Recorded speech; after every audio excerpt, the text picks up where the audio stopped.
২০ May ১৯১৬ South Georgia আইল্যান্ডসের Stromness whaling station. Captain আরামে খাওয়া দাওয়া করছিলেন। হঠাৎ দরজা জোরে খুলে গেল এবং একজন মানুষ হাঁপাতে হাঁপাতে ভেতরে ঢুকল। তিনি বললেন, ক্যাপ্টেন, তাড়াতাড়ি বাইরে আসুন, আপনি বিশ্বাস করবেন না। ক্যাপ্টেন বাইরে এলেন এবং দেখলেন সামনে ৩ জন অদ্ভুত মানুষ দাঁড়িয়ে। তাদের পোশাক ছেঁড়া, পুরনো, মুখে ঘন দাড়ি, শরীর এতটাই ক্ষীণ যে চেনা প্রায় অসম্ভব, যেন মাসের পর মাস ধরে স্নান করেনি। তাদের মধ্যে মাঝের ব্যক্তি বললেন, আমি হলাম আর্নেস্ট শ্যাকেলটন। এই নাম শুনে ক্যাপ্টেন কয়েক মুহূর্তের জন্য স্তব্ধ হয়ে গেলেন, কারণ তিনি এই নাম শেষবার শুনেছিলেন ১৯১৪ সালে, যখন শ্যাকেলটন তার ২৮ জন সঙ্গী সহ এখান থেকে যাত্রা শুরু করেছিলেন। ট্রান্স অ্যান্টার্কটিক এক্সপিডিশনের শুরু করেছিলেন শ্যাকেলটন। তিনি তার মিশনের নাম রেখেছিলেন ট্রান্স অ্যান্টার্কটিক এক্সপিডিশন। পরিকল্পনা ছিল ওয়েডেল সাগর হয়ে অ্যান্টার্কটিকা অতিক্রম করা এবং অপর দল রস সাগরে অপেক্ষা করবে। অনুমান ছিল এই যাত্রা প্রায় ৩ মাসে সম্পন্ন হবে।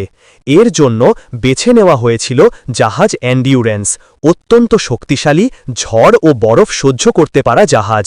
ক্রুতে ডাক্তার, মেকানিক, নাবিক সবাই ছিলেন বাছাই করা।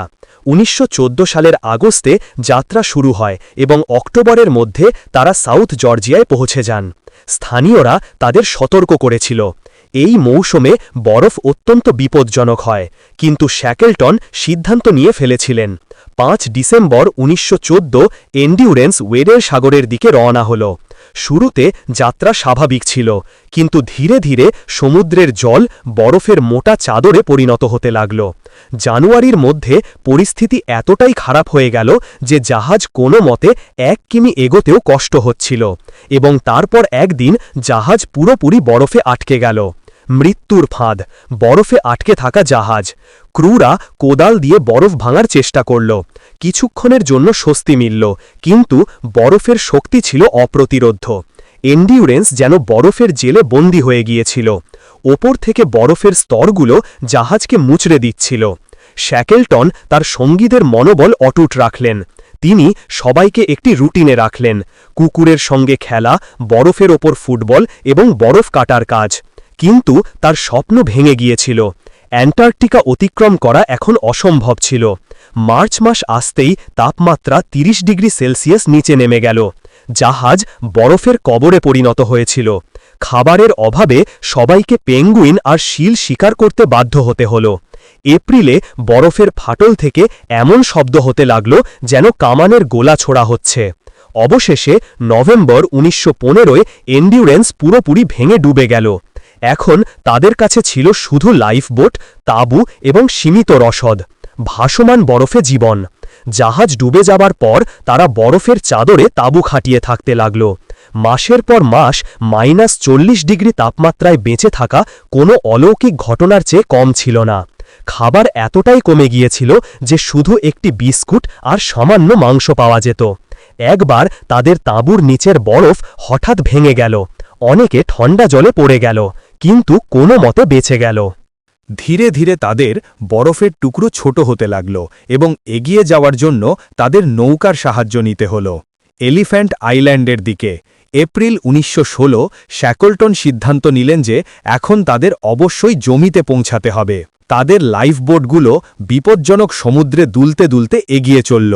অবশেষে ১৫ এপ্রিল, ১.৫ বছর পর, তারা শক্ত জমি অনুভব করল, এলিফ্যান্ট আইল্যান্ড। কিন্তু সেখানে কোনো মানুষের বসতি ছিল না, শুধু বরফ, পাথর আর মৃত্যুর মতো নীরবতা। এখন তাদের একমাত্র বিকল্প ছিল সাউথ জর্জিয়া আইল্যান্ডে পৌঁছানো, যা ছিল প্রায় ১৩০০ কিমি দূরে। মৃত্যুর সঙ্গে লড়াই, ১৩০০ কিমি যাত্রা।